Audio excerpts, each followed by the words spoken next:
பரிசாக வந்திருக்கேன் என்று காமராஜர் கூறியிருக்கிறார். அப்படிப்பட்ட சிறந்த தலைவர்கள். உங்களுக்கு தெரியும், பேரறிஞர் அண்ணா அவர்கள் பற்றி சொல்றதுன்னா ஒன்றே ஒன்று சொல்கிறேன். ஏன்னா இதெல்லாம் சொல்கிறது காரணம்னா இந்த குணங்களை ஒட்டியவர் தான் தளபதினு சொல்ல ஆசைப்படுறேன். அதாவது பேரறிஞர் அண்ணா என்ன பண்ணார், அவர் எடுத்து டாக்டர் சீனிவாசன் நிற்கிறார் எம்பி போஸ்ட். அது டாக்டர் சீனிவாசன் நிற்கிற பொழுது அண்ணா எப்படி பிரச்சாரம் செய்தார், இந்த காலத்தில் எப்படி பிரச்சாரம் செய்கிறாங்கன்னு தெரியும். நம்ம தளபதியோ மேயரோ அது மாதிரி பிரச்சாரம் செய்யறதில்லை. அவர் சொன்னார், டாக்டர் சீனிவாசனுக்கு ஓட்டே போடக்கூடாது அப்படின்னு அண்ணா. ஏனென்றால் நீங்கள் ஓட்டு போட்டால் இந்த காஞ்சிபுரம் நல்ல டாக்டர் எழுந்துருவோம் என்று சொன்னதான் பேரறிஞர் அண்ணா அவர்கள் என்பதை மகிழ்ச்சியோடு தெரிவித்து, இப்படிப்பட்ட பண்பாடுகள் மறையும் காலத்தில் அவங்க சொன்னது போல சோனியா காந்தி, அத்வானிலாம் அவர் சந்திக்கொள்ளும் பொழுது அது போன்ற நிகழ்வுகள் நடக்காதா என்று நாம் இயங்கிக் கொண்டிருக்கும்போது அதை கொண்டு வந்து சேர்த்தவர் தான் நம்முடைய தளபதி அவர்கள் என்பதை குறிப்பிட ஆசைப்படுகிறேன். அண்ணா அவர்களை பற்றி இன்னொரு செய்தி, அவருக்கு ஆப்ரேஷன் கேன்சர் அமெரிக்காவில். அப்போ வந்து நீங்கள் பண்ணுறனால ஒரு நாள் தள்ளி போடணும்னு சொன்னாராம். ஏன் என்று கேட்டபோது அவர் சொன்னாராம், ஒரு புத்தகம் படிச்சுட்டு இருக்கேன், இன்னொரு 20 பக்கம் தான் படிக்கணும், படிச்சிருந்தேன் நாளைக்கு ஆப்ரேஷன். அந்த புத்தகத்தை படிக்காமலே மறைந்து விடுமோ என்ற அச்சம் காரணமாக. அப்படிப்பட்ட சிறந்த மனிதர்கள். கடைசியாக ஒரு சிறந்த மனிதர், நான் புத்தகம் எழுதி காத்துக்கிட்டு இருக்கேன், கலைஞர் ஒரு மனித வைரம் என்று ஒரு நூல் எழுதி வச்சிருக்கிறேன். எனக்கே வந்து அலுப்பு தட்டினா அதை படிப்பேன். அதை விரைவாக வெளியிட தளபதி பல முறை அனுப்பிச்சிட்டு அந்த புத்தகத்தை. அது வேணா ஒரு சிறந்த எழுத்தாளர் ராணி மைந்தனை விட்டு அழகாக எழுத வச்சிடலாம். அதாவது கலைஞரை பற்றி எனக்கு வந்து கலைஞரால் தான் அந்த பேச்சு பேசணுன்ற ஒரு ஆர்வம் வந்தது. கலைஞரால் தான் தமிழ் மொழி பற்றி எனக்கு உண்டாச்சு. ஒரு கலைஞரை பார்க்கும்போது இவையெல்லாம் சொல்லுவாங்க, நிர்மல், மோட்டிவேட்டர், ட்ரெயினர், ஸ்பீக்கர், திங்கர்னு. நீங்கள் கலைஞரை எடுத்துக்கிட்டிங்கன்னா ஒரு பெரிய சிந்தனையாளர், சொற்பொழிவாளர், செயல் வீரர், தொண்டர், தலைவர், இலக்கியவாதி, அரசியல்வாதி, அரசியல் ஞானி, கவிஞர், பாடலாசிரியர், கலைஞர், எழுத்தாளர், நூலாசிரியர், வசனகர்த்தா, பகுத்தறிவாளர், நாடக நடிகர், ஒரு போராளி, மனித நேயர் கலைஞர். இந்த உடல் ஊனமுற்று செய்திருக்கிற காரியங்கள் என்ன ஒரு கமிட்டியில் மெம்பராக போட்டிருக்காங்க. உடல் காலுக்கு ஒன்றுமே இல்லை. அவர்களெல்லாம் ஸ்கூட்டரில், எலக்ட்ரிக் ஸ்கூட்டரில் போகிறாங்க. இதுதான் கலைஞர் ஆட்சியில் நான் மிக மிக சிறந்த ஒரு செயல்பாடாக. கோபி உடல் ஊனமுற்று வந்திருக்க சங்க தலைவர் வந்திருக்காரு, டிஃப்ரெண்ட். அவர் வந்து பெரிய மாநாடு நடத்தும் தளபதி சொன்னேன், இந்த கலைஞர் ஏற்பாடு பண்ணித்தரேன் என்று மகிழ்வோடு கூற என்பதை தெரிவித்துக் கொள்ள ஆசைப்படுகிறேன். அப்படிப்பட்ட தளபதி அவர்களை பற்றி இந்த இவர்களெல்லாம் பற்றி சொன்னேன். உங்களுக்கு தெரியும், தாய் 8 அடி பாய்ந்தால் குட்டி 17 அடி பாயும். இதான் நான் வெளியிட்டுள்ள நூல். இந்த நூலில் பார்த்தீங்கன்னா வந்து டாக்டர் கலைஞர், துணை முதல்வர், முன்னாள் முதல்வர் இருக்காங்க. இந்த புக்கு எடுத்துகிட்டு போகும்போது அங்கே ஒரு கட்சிக்காரர் இருந்தார் துணை முதல்வர் வீட்டில். இது பார்த்த உடனே அவர் முகம் சுருங்கிடுச்சு, யாருங்க அதை வெளியே இருந்தவர். அப்புறம் தளபதியிட்ட கொடுத்தோம், நாங்களாம் கும்பலாக போய் கொடுத்தோம். இதை பார்த்தாரு, ஸ்மைல் பண்ணார். பின்னாடி பார்த்தோன்னே ஸ்மைல் பெருசாயிடுச்சு. இதை பார்த்த உடனே அவருடைய புன்முறுவல் நாங்களே அப்சர்வ் பண்ணிட்டே இருக்கோம், ரியாக்ஷன் எப்படி இருக்குன்னு பார்த்தா அங்கே தான் வி சா ராஜாஜி, காமராஜர், அண்ணா, கலைஞர் எல்லாருடைய பண்பாடுகளும் கலந்த ஒட்டுமொத்த கலவை.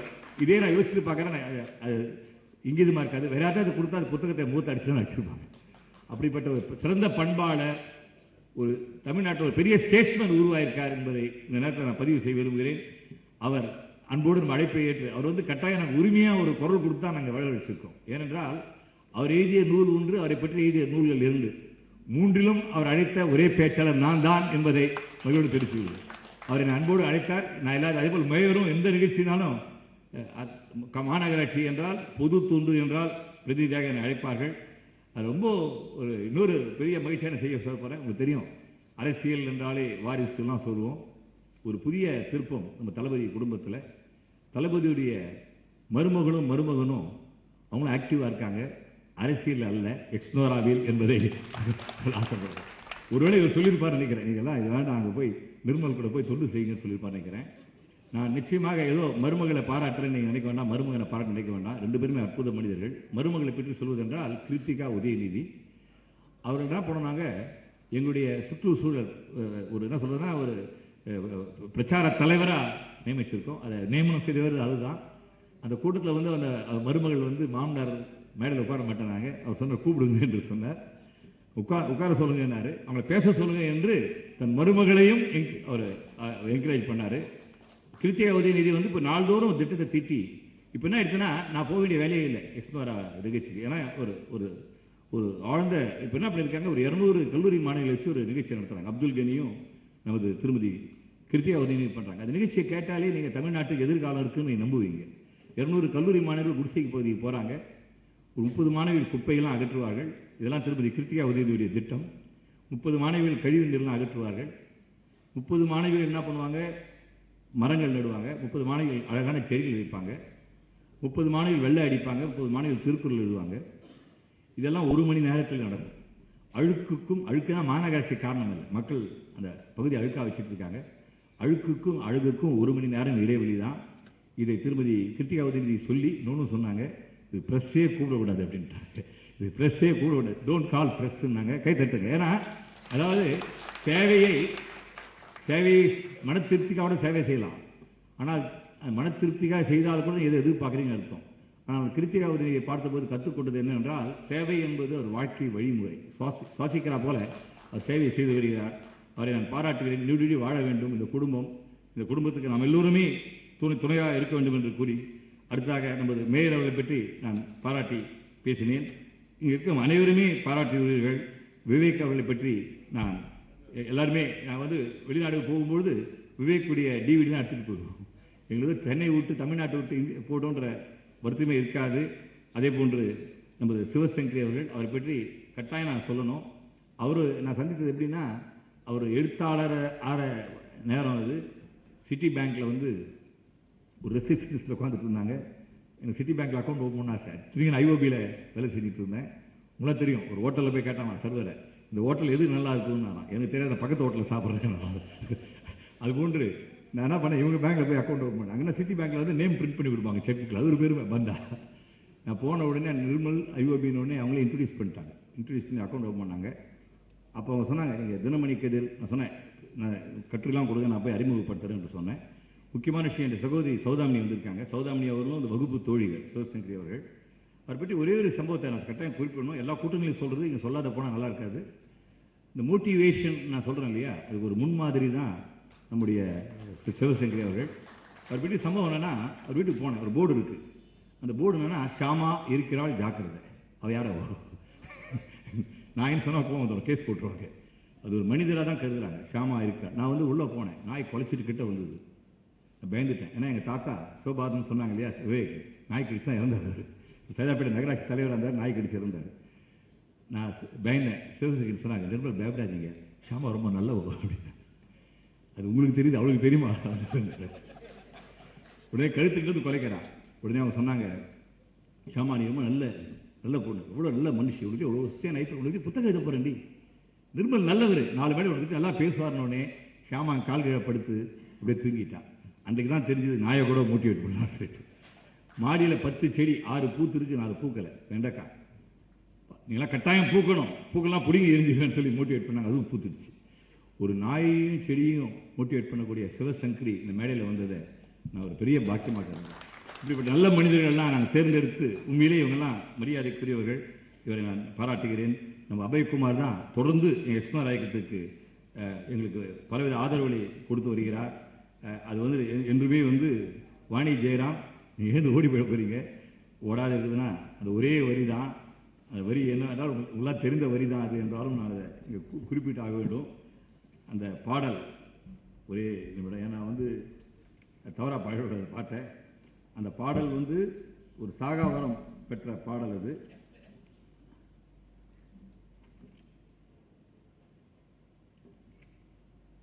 நீங்கள் எல்லாம் சேர்ந்து கொஞ்சம் பாடி இருக்கீங்களா? ஏன்னா மல்லிகை மல்லிகை மன்னன் மயங்கும் பொன்னான மலர் அல்லவோ. ஆனால் அவங்க கஷ்டப்படுவாங்க, ஏன்னா அதை பாடணும், நிர்மல் பாடிட்டாருன்னு நினைப்பாங்க. அந்த பாடல் ஒரு டானிக் நமக்கு எல்லாருக்குமே. நம்ம தமிழ் மொழியில் ஒரு சிறப்பாக பாடிய பாடல். அவர்கள் மேடையில் வீட்டிருக்காங்க. கிட்டத்தட்ட எல்லாரையும் சொல்லிட்டேன். 2 பேரை நான் பாராட்டணும். பாராட்டிட்டு என்னுடைய அவர் யாருனால் ராணி மைந்தன் பற்றி ரொம்ப சிறப்பாக சொன்னேன். அவர் இந்த சரித்திரம் பயோகிராஃபி என்னன்னா, எங்ககிட்ட 10 பேர் சொல்லியிருக்காங்க, எங்கள் சரித்திரம் எழுத சொல்லுங்கள் சார் அப்படின்ட்டு. அவ்வளோ ஈஸி இல்லை அவர்கிட்ட வாங்குறது. ஏன்னா அந்த சரித்திரம் எழுதுறதுன்றது அவர் ஏதோ கூலிக்காக செய்யலை, தயவுசெய்து ஞாபகம் வச்சுக்கோங்க. அவர் எதற்காக செய்கிறார் என்றால், இதை ஒரு சேவையாக செய்கிறார், ஒரு மன திருப்திக்காக செய்கிறார் என்பதை நான் இங்கே சுட்டி காட்ட ஆசைப்படுறேன். அப்படிப்பட்ட ராணி மைந்தன் அவர்கள் இது ரொம்ப அனுபவித்து எழுதினார். ஏன்னாலும் நீண்ட நாள் நண்பர்கள், இது அனுபவித்து எழுதினார். நான் உண்மையை சொல்லியே ஆக வேண்டும். எல்லாம் என் சிறப்பெல்லாம் பாராட்டினாங்க. நான் ஒரு 70% சிறப்பினை நான் ராணி மைந்தர்களுக்கு காணிக்காக்குகிறேன் என்பதை நான் தெரியப்படுத்த ஆசைப்படுறேன். என்றால் சொல்கிற விதம் அழகாக சொல்லி என்னுடைய திறமைகளை வெளிக்கொண்டு வந்த ஆணிவேந்தன் அவரை பாராட்டுகிறேன், போற்றுகிறேன், வாழ்த்துகிறேன், வணங்குகிறேன். கலைஞன் பதிப்பகம், உங்களுக்கு தெரியும் கலைஞர்னு சொன்னேன், இது கலைஞன் பதிப்பகம். நான் வந்து நிறைய நூல்கள்லாம் போட்டிருக்கேன். அது பார்த்தீங்கன்னா ஏதோ ஒரு இது மாதிரி இருக்கும், சரியாக இருக்காது.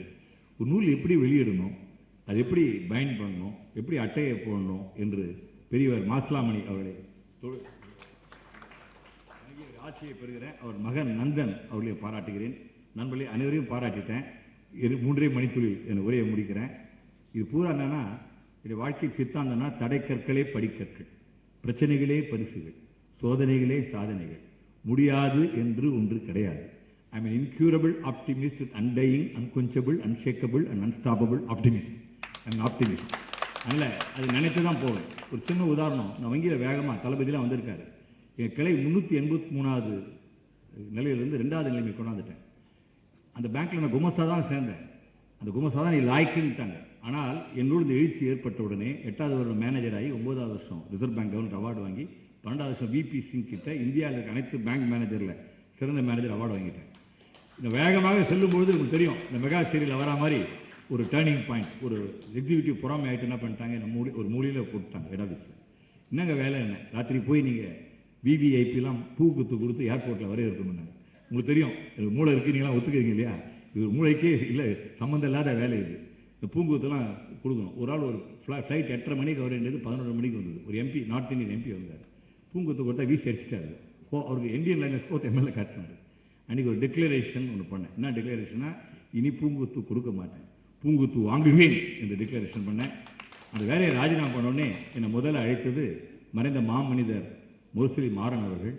அவரை பார்த்ததில்லை, அவர் போய் கேட்டதில்லை, ஒரு பதவியெல்லாம் கேட்டதில்லை.